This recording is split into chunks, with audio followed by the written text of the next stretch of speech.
Durante los 3 días posteriores al golpe militar, la televisión no transmite prácticamente nada de los dramáticos hechos sucedidos en La Moneda.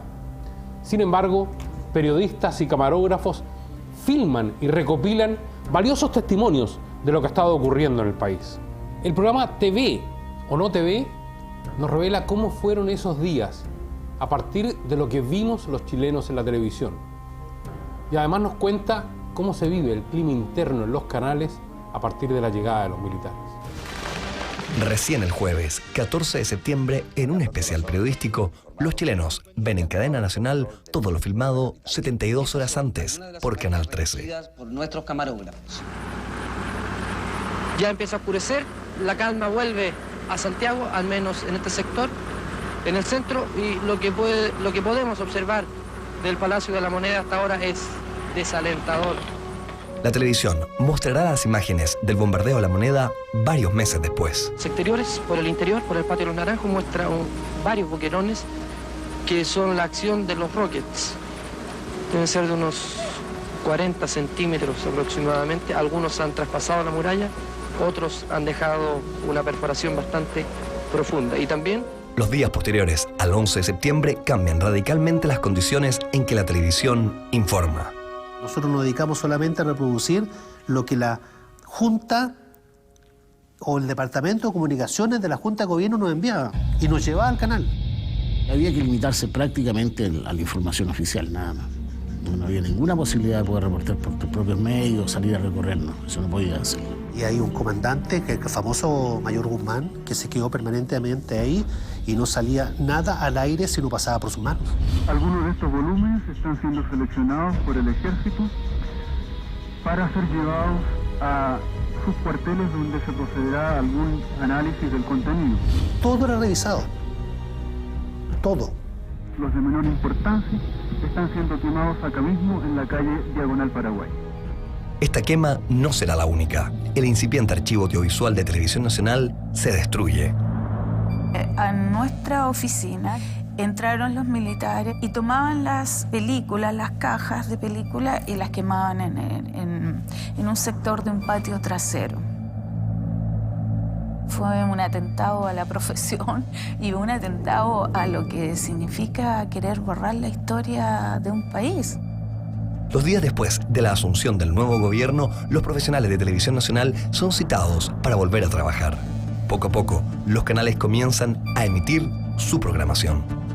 Si en Canal 7 militares queman archivos, en Canal 13 el interventor tiene un entredicho con el periodista Julio López Blanco, cuando este quiere emitir la nota que acaba de filmar y editar del funeral de Pablo Neruda. Estamos en la calle Márquez de la Plata, desde donde sale el cortejo de Pablo Neruda.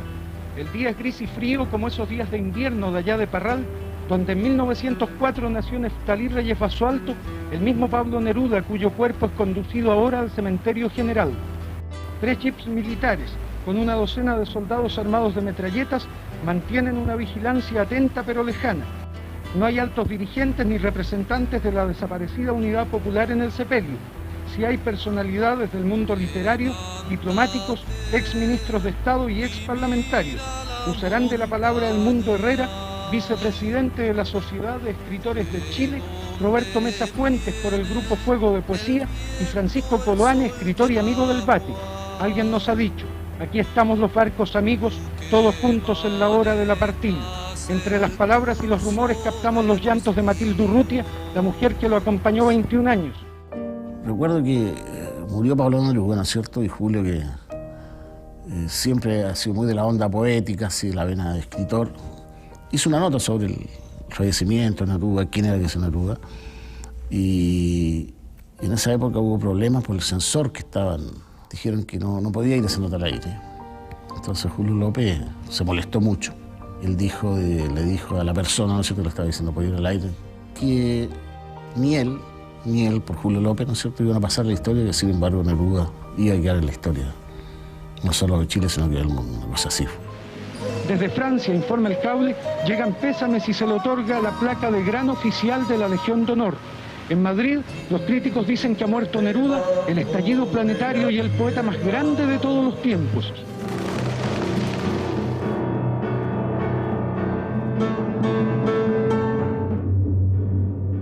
camarines del Estadio Nacional, en los pasillos, un allanamiento a un grupo de detenidos. Son 22, pertenecen a la población San Gregorio. Son muchos más los que hay en este lugar y efectivos militares los registran prolijamente. En un primer momento, el gobierno habilitó centros de detención transitorios hasta diciembre de 1973 en el Estadio Nacional y el Estadio Chile. La mayoría de los detenidos piden a los periodistas que les pasen cigarros.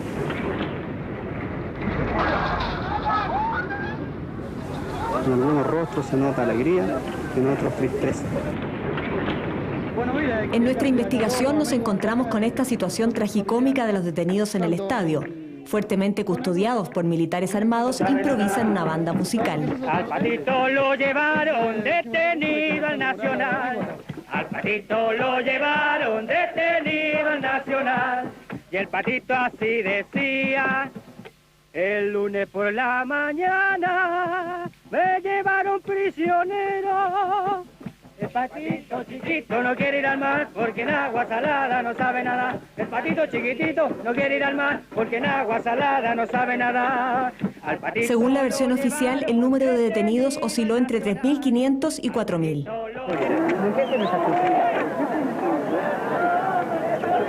De las actuaciones que tuvieron durante los hechos al tratar de contrarrestar con armas la acción de la policía. Manuel Bustos, entonces dirigente sindical textil, estaba entre los detenidos. Nosotros en el Estadio Nacional por lo menos habíamos esas noches del allanamiento a la legua unas 30.000 personas. Y llegaban los camiones y tiraban cadáveres a la cancha, o torturados o no muertos, pero heridos al máximo. Los tiraban en la cancha. El periodista Alberto Gamboa, exdirector del diario Clarín, se presentó voluntariamente ante los militares. Su nombre no figuraba en las listas, pero quedó detenido el 19 de septiembre y fue llevado al Estadio Nacional, donde lo registraron las cámaras de Canal 13. El coronel Espinosa me dio instrucciones de lo que me iban a preguntar y lo que tenía que contestar. Colega, ¿cuál es su situación? Ahí habían 2 milicos con su punto 30 mirándome, apuntando al caballero que hablaba. Esperamos las relaciones, por ejemplo, entre los detenidos y el personal del Ejército y Carabineros ha sido en el interior bastante cordial. Ahora, en el periodo que estuve en el estadio fue el más doloroso, el más duro.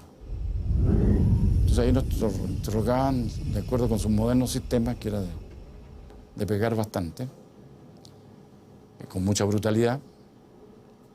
Y me interrogaron unas 7 veces, de las cuales creo que haber vuelto enfrasada porque no habían camilla.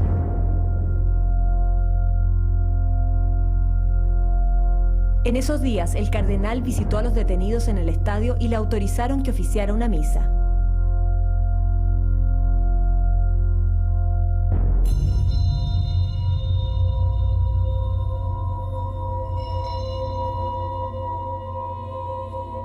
Antes de llegar al Estadio Nacional, Manuel Bustos cayó detenido en el Estadio Chile. En el Estadio Chile, brutal como sonaban las armas adentro, como disparaban. Dispararon, yo sentado en la galería, dispararon a un muchacho que dijo fascista y lo mataron, pero al lado mío. Puede decir equivocado el tipo, que fui yo que le dije fascista y me puede haber muerto a mí. No estaría contando el cuento hoy día.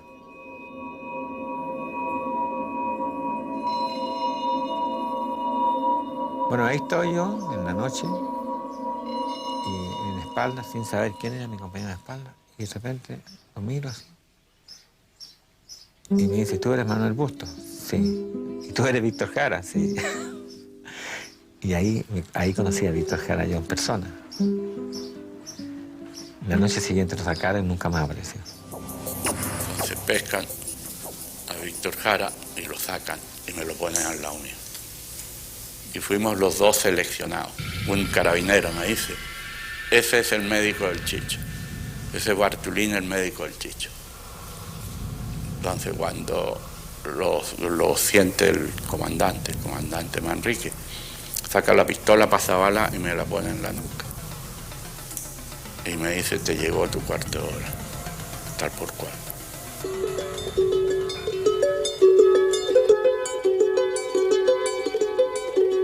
El día sábado nosotros fuimos sacados de ahí del Estadio Chile y fue la noche que asesinaron a Víctor. Víctor en un momento determinado estuvo en una fila para salir también al Estadio Nacional, pero fue elegido para la muerte.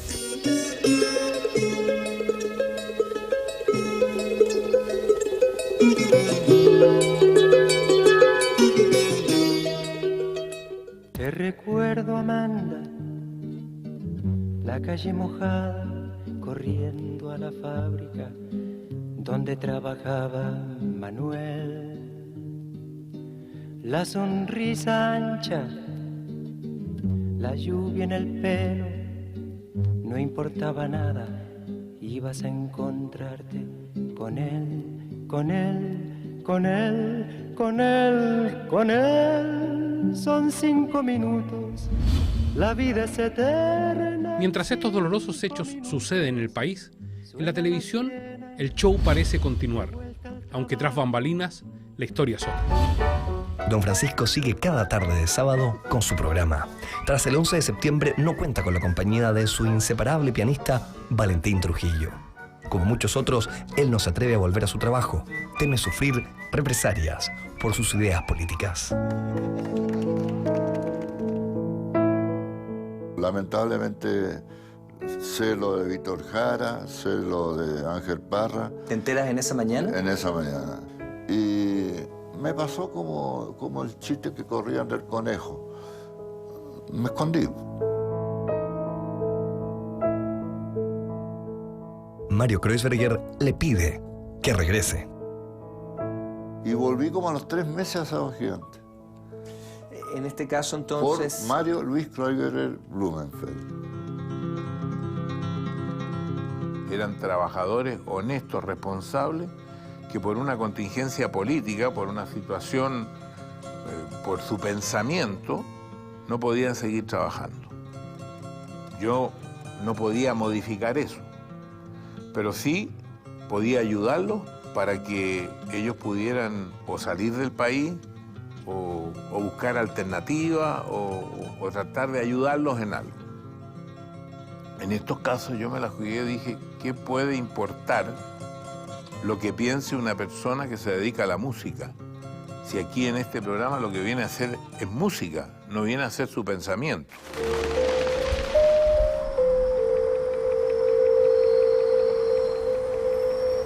En los días posteriores al golpe, cámaras de televisión registran la lenta vuelta a la normalidad de la capital. Cualquier cosa va a Canal 13. ¿Hizo alguna compra hoy? ¿Qué hizo hoy? Bueno, en realidad anduve en la tarde, salí recién hace poco rato y ando paseando al nieto nomás. Después del toque Kia, generalmente hay muchas balas, digamos, como le diré, muchos sonajes de balas, entonces las mujeres están asustadas. En general un poco tranquilo, preocupado, ojalá se tranquilicen y se normalicen luego las cosas nomás para... Lo espera. Es lo que espero, es lo que creo que esperamos todos los chilenos. Exactamente. Muchas gracias. Mira, niñita, te voy a llevar a ver la luna brillando en el mar. El 15 de septiembre, Televisión Nacional reanuda sus transmisiones. 5 días más tarde, Canal 13 vuelve a su programación habitual. Los niños han retomado las clases y a las 2:30 de la tarde, el pájaro loco nuevamente los entretiene.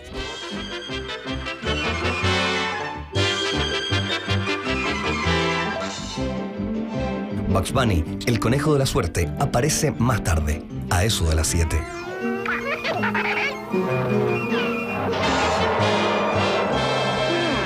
Además odia a los conejos. A esta hora se improvisa, se acaba, y en su horario, a las 10:30 de la noche, se emiten películas como esta, de Gregory Peck y Robert Mitchum, Cabo de Miedo. Se terminó porque se terminó un sistema. O sea, tantas cosas que se terminaron el 11 de septiembre del 73. Lo menos que podría doler es un programa de televisión, pues si se acabaron vidas, miles de vidas.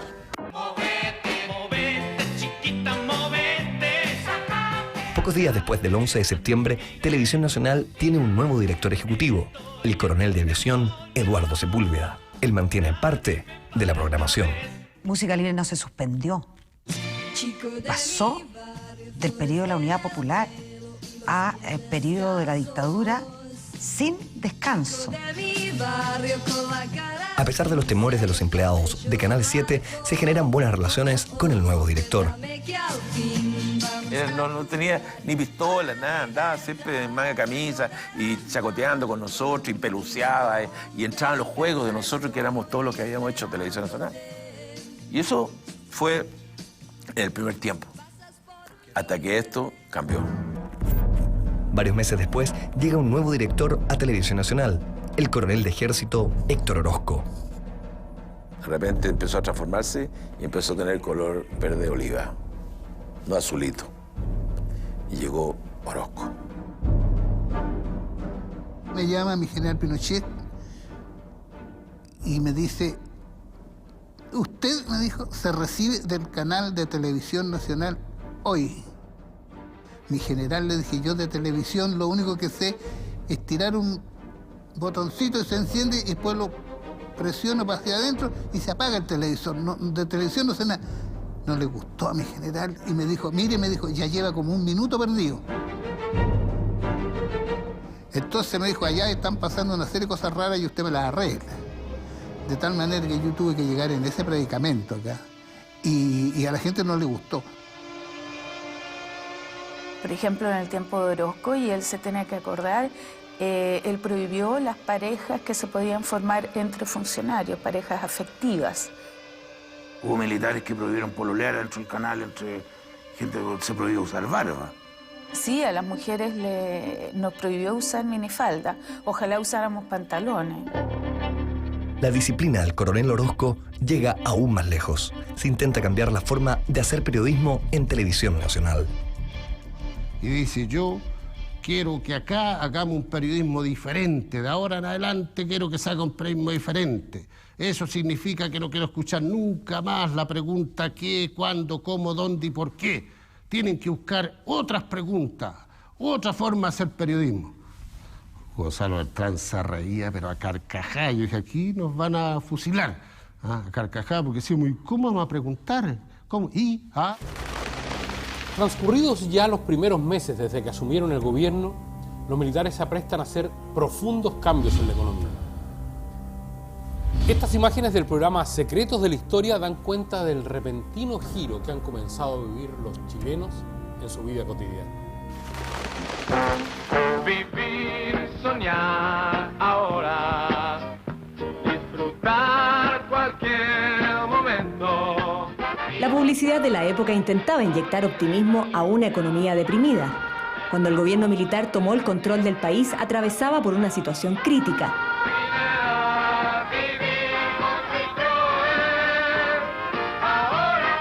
Citroën, para gente encantadora.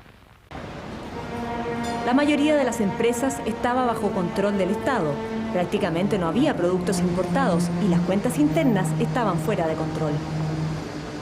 ¿Históricamente alguna vez el país había estado en una situación similar? No, es primera vez que encontramos nosotros en un balance anual o semestral, como se hizo en este caso, ¿no?, en que los pasivos superan a los activos.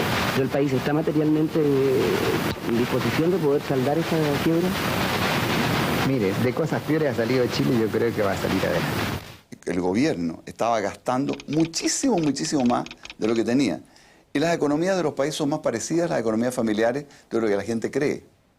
Entonces, el gobierno estaba gastando cantidades inmensas de dinero que lo obtenía imprimiendo dinero. Imprimía por el Banco Central. En los 3 años de Allende, lo que gastaba el fisco había aumentado en 10 veces, pero los impuestos alcanzaban a financiar menos de la mitad del gasto, por lo tanto el resto era déficit. La inflación alcanzaba un 508% y el país había dejado de crecer en un 5,6%. El país vive en estos momentos una de las etapas más difíciles de su historia. Ella es el fruto de una pesada herencia que recibimos. El agudo problema del desabastecimiento que se vivió durante la Unidad Popular desapareció en cuanto asumió el nuevo gobierno, asunto duramente criticado por la oposición. Había acaparamiento. Eso estuvo comprobado fehacientemente.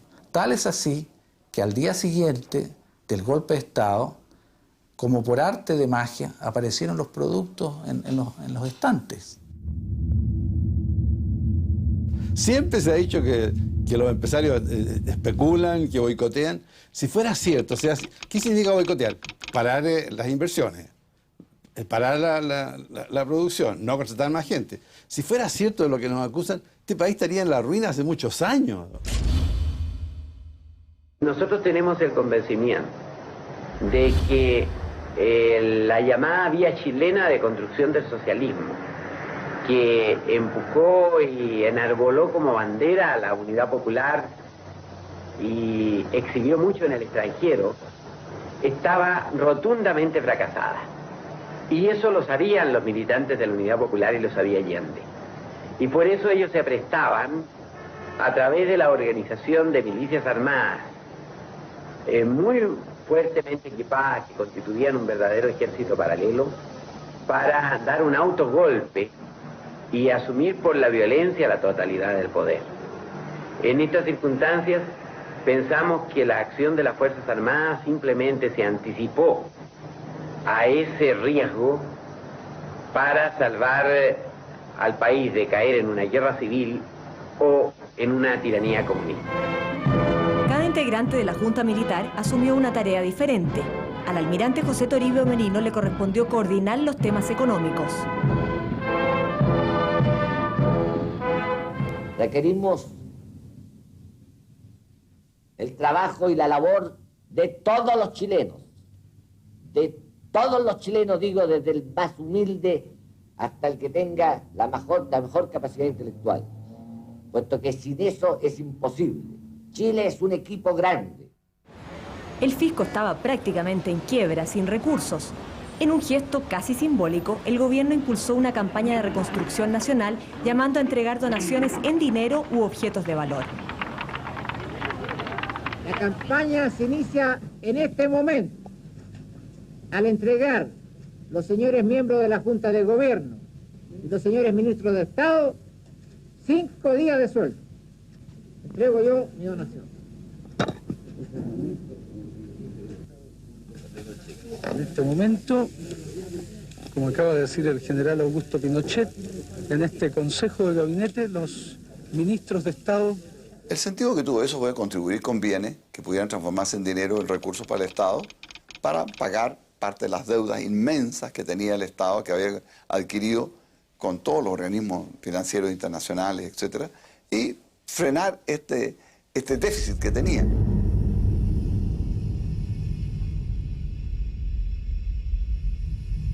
En el Banco Central de Chile son expuestas hoy día a los periodistas nacionales y extranjeros las joyas que se han recopilado acá en 2 días. A la derecha tenemos también dientes de oro que otros ciudadanos... ¿Por qué no nos muestra, por favor? Son 3 dientes de oro que se han donado también para la reconstrucción de Chile. Don Carlos Bío, vicepresidente del Banco de Chile. Él es el dueño temporal de todas estas joyas que la ciudadanía ha donado para la reconstrucción nacional. ¿Cuál ha sido el respaldo que usted ha visto en la gente para esta iniciativa de la Junta? El respaldo para la Junta de Gobierno ha sido increíble en Santiago y en todo Chile, por las informaciones que tengo yo de provincia, en la proporción de los habitantes es igualitaria a la de Santiago. Y entre las cosas más anecdóticas que hay, te podría decir yo que hemos recibido desde Estola de Bisón hasta una argolla de novios, doña Rosa Bruna y don Rubén Delgado, que se casaban esta semana y que han decidido regalar sus argollas para casarse con sus argollas de cobre.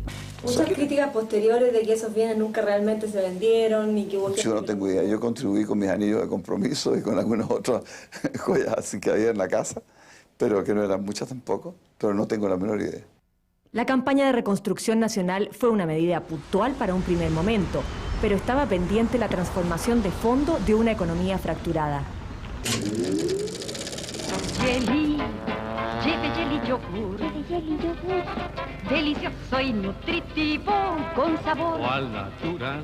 Fresco, sano y digestivo. Jelly, llévelo a su hogar. Muy bueno. ¿Dónde está mi desodorante? Es para toda la familia, mijito. Pero yo lo quiero ahora. Toma, mamá. ¡Mi ballet! Todos los vecinos. ¿Cómo? ¿También lo usan los vecinos? Desodorante Ballet de Gillette. Protectores de la familia. Tímidamente aparecieron las primeras señales de un nuevo régimen económico que privilegiaba la libertad de mercado. La primera consecuencia inmediata fue decretar la libertad de precios en octubre del 73. Textiles Gillop ofrece géneros, sábanas, máquinas de coser, refrigeradores y las famosas cubrecamas y bacanas de cama Gillop, colchones o mieles. Fue toda una sorpresa, porque los chilenos estaban acostumbrados a que la autoridad económica de turno determinara cuánto valían los bienes. Comparar precios y vitrinear era algo impensado. A la pérgola de flores. Buenos días, señora. ¿Qué es lo que ha comprado? Vengo recién porque estoy esperando que abra la carnicería. ¿Cómo está la mercadería? ¿Hay ahora elementos para comprar? Sí, yo por lo menos vengo 3 veces por semana. ¿Y encuentran lo que buscan? Sí. ¿Y los precios cómo han estado? ¿Se han ido muy arriba? Más o menos, ya están bajando de a poco. Están bajando de a poco. Interesante que la gente tenga elementos de alimentación y además tenga precios bajos, ¿ah? Sí, pues a medida, bueno, habiendo libertad de precio, entonces llega más negocio a la vez, ¿no? Vamos a ver. En el esquema de libre competencia fueron abriendo novedosos negocios. Se inauguraron entonces los primeros salones de belleza masculinos que dejaron atrás las peluquerías tradicionales. Pero donde el concepto de lo varonil ha cambiado. Señor Sánchez, ¿a qué atribuye usted la ausencia de público en su peluquería? Porque el hombre es afeminado y le gusta el trabajo del centro por las ondulaciones y teñido y todo. Y aquí vienen única y exclusivamente los machos a cortarse el pelo.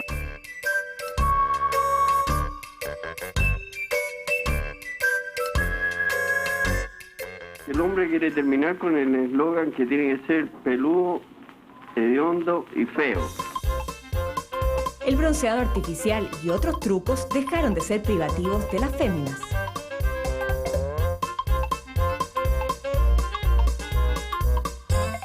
Además de liberar los precios, se rebajó los aranceles, lo que significaba que los bienes importados llegarían más baratos a Chile. Algunos productos bajaron el impuesto aduanero de un 500 a un 35%. Fue el primer paso para abrir las fronteras a la competencia extranjera. No podíamos creer que no se iba a pagar arancel aduanero cuando estábamos acostumbrados a que un refrigerador pagaba 250% de derechos de aduana. Era imposible que un refrigerador llegara a Chile desde Brasil o desde Italia. Y de repente nos dicen, sí, van a empezar a llegar porque el arancel ahora, el máximo va a ser 100. Y este otro año va a ser máximo 50. Y el próximo año, 20. ¿Pero cómo tan rápido? Bueno, ¿pero qué quiere? El consumidor está pagando ese impuesto. Nosotros no queremos que el consumidor esté en tan malas condiciones. La apertura al mundo trajo a la moda local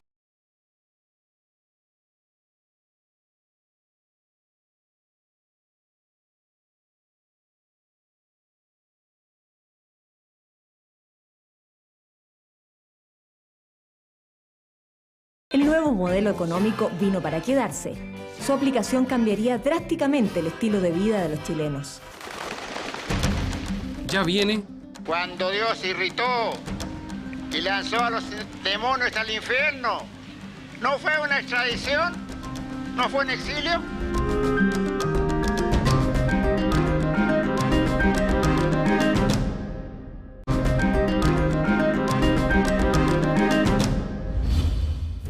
Una extraña paradoja se vive en este nuevo Chile. Mientras el gobierno promueve la más amplia libertad desde el punto de vista económico, en el plano político y social restringe las libertades individuales como parte del estado de guerra interno que ha promulgado el régimen. En la otra cara del país, unos 20.000 chilenos viajaban rumbo al exilio en los primeros 2 meses tras el golpe. Sus pasaportes fueron marcados con una letra L, impedidos de ingresar nuevamente al país. Eran considerados peligrosos en el lenguaje de entonces. José Miguel Insulza era dirigente del MAPU. El 11 de septiembre lo sorprendió en París y cuando intentó regresar de Buenos Aires, supo que estaba exiliado. Un día que fui precisamente a comprar el diario La Segunda, al kiosco de Maipú y Corrientes, y había un gran titular que decía apátridas, Bolodia, La Tencha y Esteban Tomis. Nunca sabía por qué Esteban Tomis aparecía ahí, ¿no? Pero después venía una lista de como 10 o 12 personas más en que venía yo. Y se decía que nos iban a quitar la nacionalidad. Sin notificación oficial ni cargos en su contra, comenzó sus 14 años de exilio entre Roma y México. En diciembre del 73 salió una noticia que decía que había estado yo en Mendoza preparando la subversión con otras personas. Yo no conocí Mendoza hasta el año 88. Y sin embargo ese recorte estuvo en mi expediente durante todos esos años pesando en la decisión de no permitirme retornar a Chile. El general Pinochet justificó muchas veces a lo largo de su gobierno el exilio. Pero esos fueron malos chilenos. Quisieron vender a su patria. Quisieron entregarnos como colonia a los rusos. Y lógicamente debían ser castigados. Cuando Dios se irritó y lanzó a los demonios al infierno, ¿no fue una extradición? ¿No fue un exilio?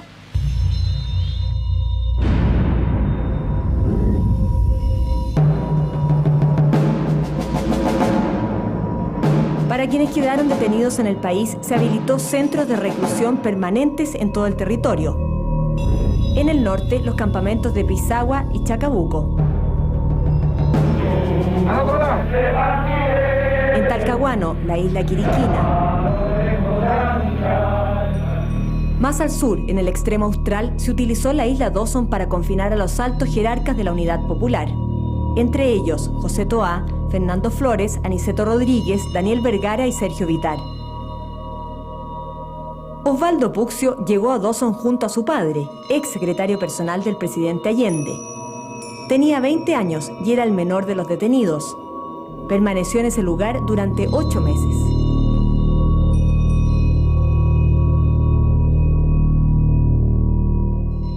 Era como llegar a un campo de concentración, no habían unos focos que nos alumbraban. Yo andaba con unos mocasines, me acuerdo, estaba nevado. Mi agilidad nunca ha sido felina y teníamos que subir de la playa al camino y yo me resbalaba y me caía y yo estaba seguro que me iban a disparar. En el extremo norte del país, la desértica caleta de Pisagua se convirtió en un campamento de prisioneros. Hasta allá fueron trasladados simpatizantes del gobierno de Allende provenientes de todo el país. Adiós.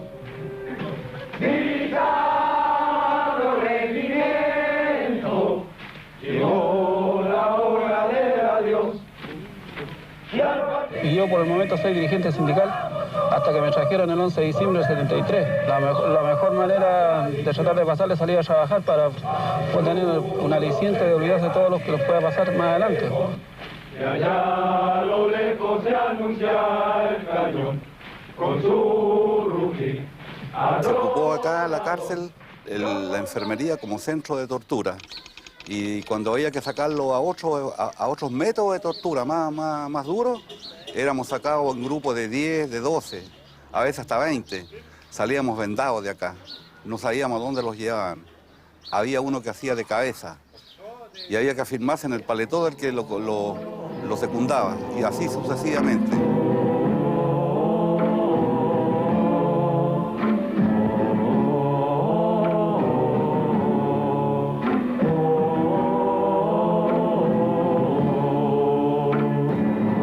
También se habilitaron como centros de detención más de 30 dependencias policiales, hospitales y recintos de las Fuerzas Armadas. La Marina utilizó barcos. La FACH operó básicamente en la Academia de Guerra. El Ejército usó los regimientos Tejas Verdes, 3 y 4 Álamos y habilitó campos de detención en Ritoque y Puchuncaví. En octubre del 73 fue fusilado y lanzado al río Mapocho el sacerdote español Joan Alsina, que trabajaba en el Hospital San Juan de Dios. Su muerte conmocionó a la iglesia y agudizó los roces con el gobierno, porque la jerarquía asumió un compromiso activo con la causa de los detenidos.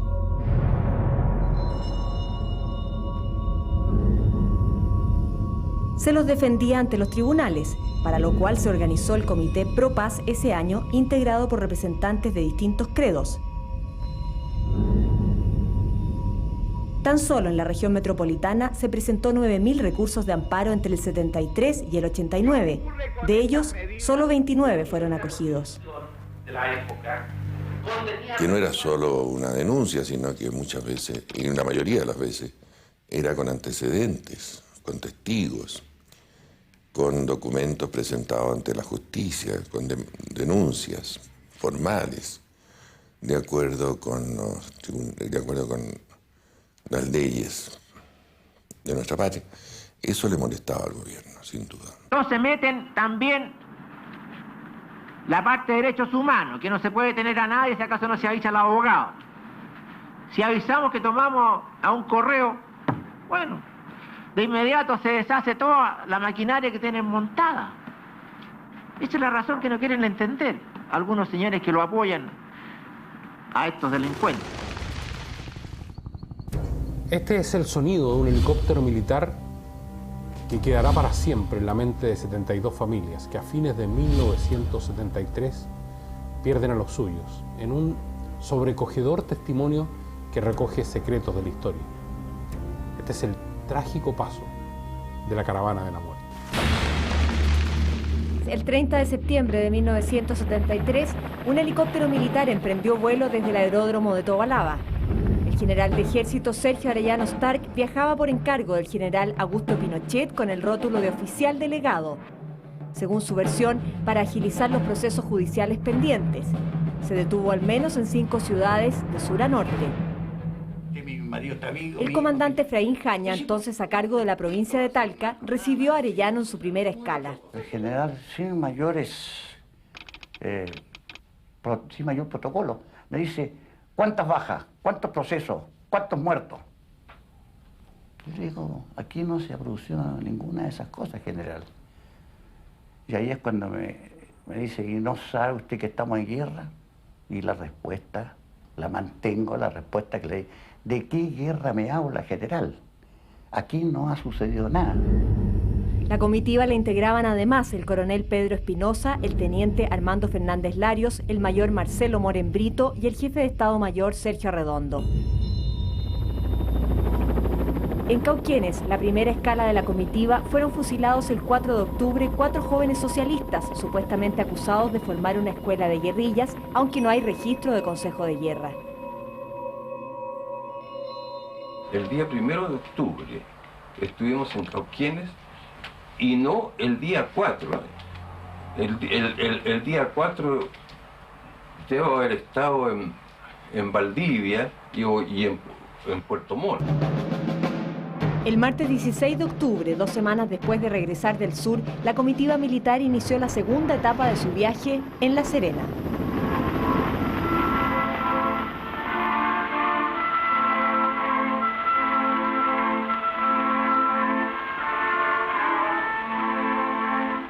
Él siempre dijo que se iba a morir a los 45 años. Pero yo me acuerdo que cuando yo era chica yo lloraba muchísimo cuando él me decía esas cosas.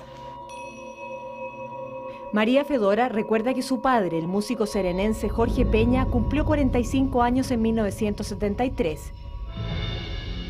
El golpe militar lo sorprendió imbuido en una actividad febril en torno a la música. Diría que él fue como un apóstol de la música. Todo el movimiento musical que hubo en el norte de Chile lo formó él. Y además de eso fundó la primera orquesta sinfónica de niños que hubo en Chile y en América Latina. No son niños de gran selección, son niños normales. Aquí estos niños que usted ve, la mayor parte de ellos no es dueño de su instrumento, se los proporciona el conservatorio. Además de músico, Peña era un socialista de corazón. En una gira de su orquesta infantil por Latinoamérica visitaron Cuba. Eso dio pie para que la prensa de derecha lo acusara de traer armas camufladas en los estuches de los instrumentos musicales. Rubén Paredes acompañó a Peña en esa gira.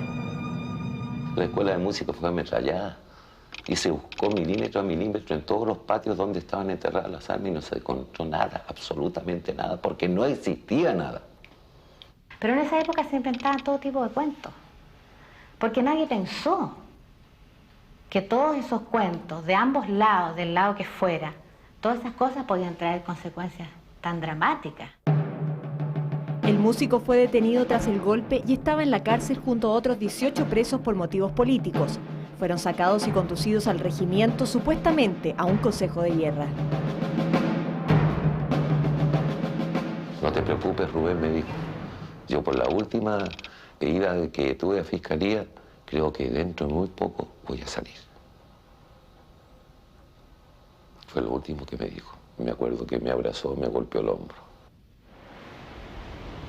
Carlos Zaneta, militante socialista, estaba en el regimiento con esos detenidos y asegura que escuchó los fusilamientos.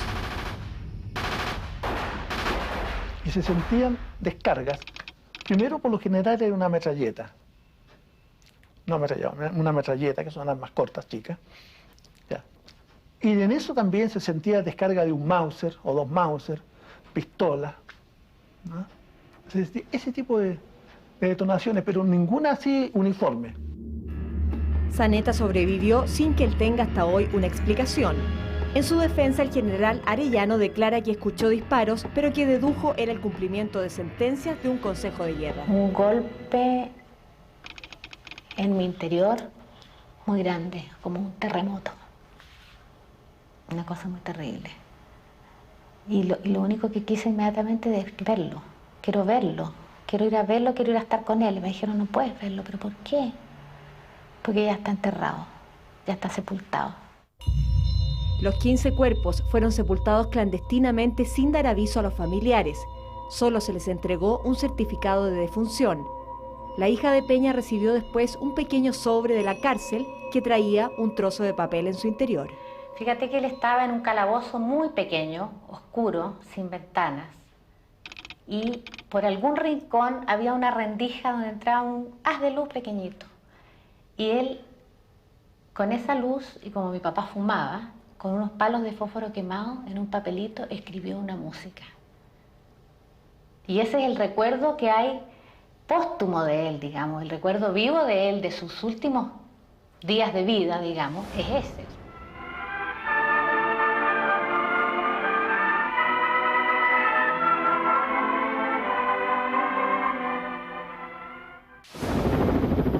La comitiva militar llegó a Copiapó la tarde del 16 de octubre.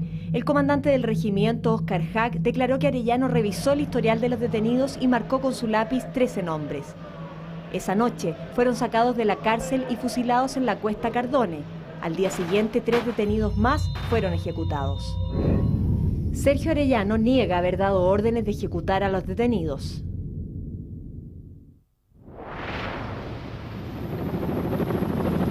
El 18 de octubre, la comitiva militar aterrizó en Antofagasta, donde ejercía como máxima autoridad el general Joaquín Lagos. Eugenio Ruiz Tagle, militante del MAPU, estaba detenido desde el golpe militar junto a otros 18 presos políticos en la cárcel. Los acusaban de haber urdido un complot contra las Fuerzas Armadas. Había mucha paranoia, mucha sensación de que el otro distinto a uno era un enemigo peligroso, entonces no era la persona. La tarde del 18 de octubre, el general Arellano revisó los procesos judiciales de estos detenidos. En la noche, a mis espaldas, esta gente actuó y fue y retiró los detenidos que habían en la cárcel pública, sin juzgar, sin nada.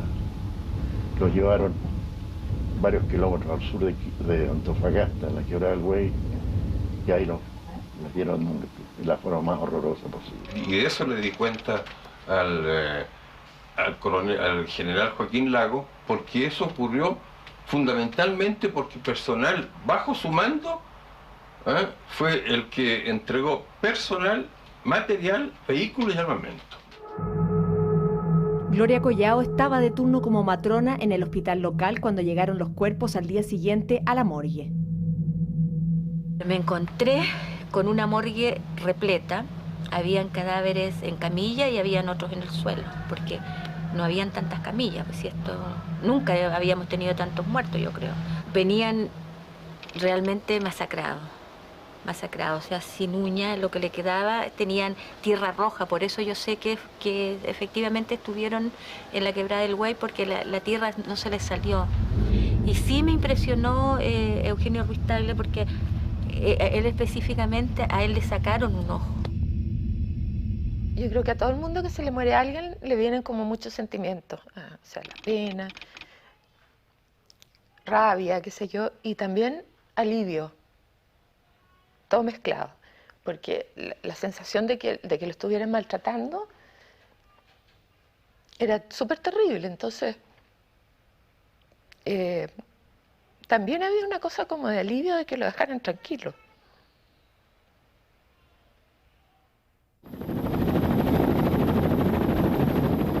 Hay un hecho concreto, coronel, que murieron 72 personas durante todo este viaje que hizo la comitiva. Sí, eso no lo puedo discutir, pero no participé en la muerte de esa gente. ¿Usted no estuvo presente? Estuve presente, pero no participé en los hechos. Sergio Arellano sostiene que es inocente, que lo sobrepasaron los oficiales de su comitiva y que es víctima de un plan de infiltración gestado por la DINA y Manuel Contreras. La responsabilidad militar es ineludible. Eso tiene que quedar bien en claro. La responsabilidad penal es otra cosa totalmente distinta. Usted pidió un tribunal de honor, tengo entendido. Pedí en 2 oportunidades tribunal de honor para aclarar estas situaciones y se arreglaran dentro del ámbito del ejército. ¿Qué pasó? Lamentablemente me lo denegaron. Lo hecho por unos pocos no pueden empañar una institución entera, que tiene una tradición preciosa a través de su vida institucional. Los familiares de los 72 presos ejecutados solo recibieron un certificado de defunción que decía muerte por fusilamiento. Nunca les entregaron los cuerpos. Pasarían años antes de descubrir las fosas clandestinas, pero la excepción fue Antofagasta, donde el general Lagos ordenó devolver las 14 urnas selladas. De la unidad operativa. Al no existir los cuerpos, se configuró el delito de secuestro calificado de 19 ejecutados. Por esta vía se sometió a proceso años después al general Augusto Pinochet y a 6 altos oficiales en retiro. El general Pinochet fue sobreseído finalmente.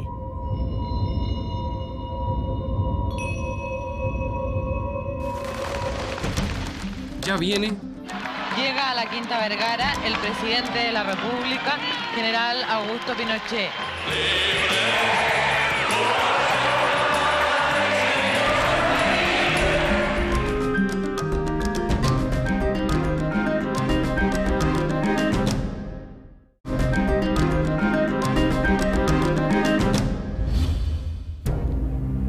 A 5 meses en el poder, el nuevo ánimo que promueve el gobierno militar se traspasa también a los medios de comunicación y a los eventos públicos. Ya se viene el Festival de Viña de 1974. Es verano de 1974. Reñaca es el balneario de moda. El toque de queda sigue vigente en el país. Pero el Festival de Viña se prepara para una nueva versión. Son 6 días de fiesta. Camilo Sesto, Nidia Caro y Janet son los invitados internacionales. Televisión Nacional transmite el festival y a la noche inaugural asiste el general Augusto Pinochet con su señora. Las noticias de Canal 13 muestran su llegada. El presidente de la República, general Augusto Pinochet. Lo hace acompañado de su esposa.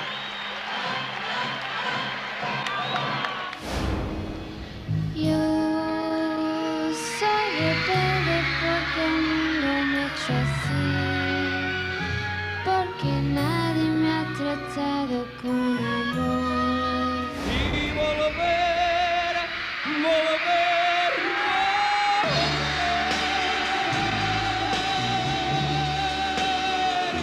a tus brazos otra vez. Con su amor formando se marchó, cantando una canción. Marchaba tan feliz que no escuchó. La transmisión del festival vive un momento inolvidable cuando el humorista Edmundo Bigote Roset canta la canción Libre de Nino Bravo. Muchos creen que es un homenaje al gobierno militar. Sobre su pecho flores carmesí brotaban sin cesar.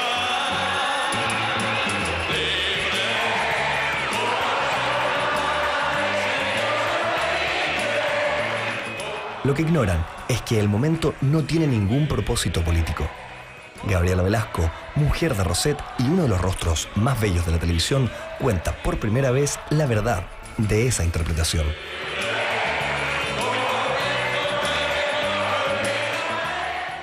Nino Bravo vino al festival del año anterior y habíamos hecho un especial. Entonces se muere Nino Bravo y llaman al mundo para que vaya al festival y yo le digo, Edmundo, yo conozco a mi gente, hágale usted un homenaje a Nino Bravo. Y oí en la radio El Libre. Y le dije a Edmundo, me encantó una canción que escuché ahora en la radio preciosa, que se llama Libre. Y podría usted cantarla en el festival. Y la cantó. Pero jamás, jamás se nos pasó por la mente la idea, por lo menos a mí, de lo que provocó. Porque se le dio una connotación política que no fue esa la intención. La intención fue hacerle un homenaje a un hombre maravilloso que se había muerto en un accidente automovilístico, como era Nino Bravo.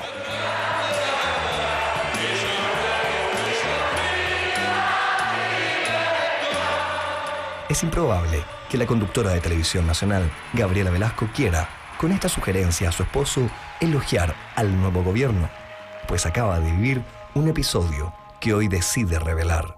Me voy a atrever por primera vez a tocar un tema que me afecta, que me duele. Yo no sé si fue a raíz del comentario de que Allende veía el tiempo, pero se corrió un rumor que yo había sido la más que amiga de Allende. Me llamaron a mi casa, me insultaron, me dijeron que me iban a matar a mis niños. Pero el 9 de noviembre, como se llama una canción de Serrat también, me fueron a detener a mi casa. Yo estaba de 8 meses esperando a la María Gabriela. Y estuve detenida 48 horas en un subterráneo. ¿Pero por qué me tienen detenida? Mira, esas horas en que tú no sabes por qué, mira, no, es indescriptible. Finalmente fui interrogada y de repente uno de ellos me dice, yo tengo métodos para hacerla hablar. Y yo me paré con toda mi guatita y le dije, hágalo. Pero no se olvide que usted es hijo de mujer.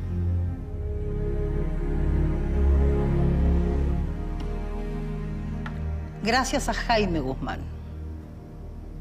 Bueno, quedé libre. Muchas gracias por tener el coraje de enfrentar la historia. Yo me voy a parar a darte un beso.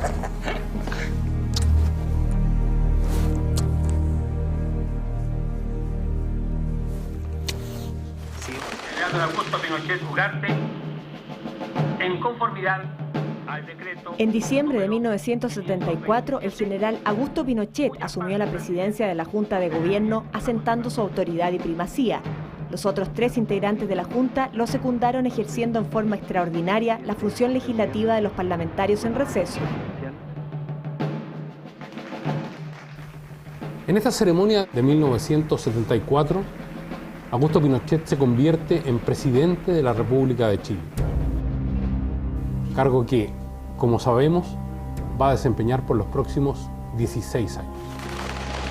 Hemos revisado los testimonios y las imágenes que marcan esta primera etapa, que será el punto de partida a una nueva historia y a un giro rotundo que marcará a la sociedad chilena. Fue 11, el día después.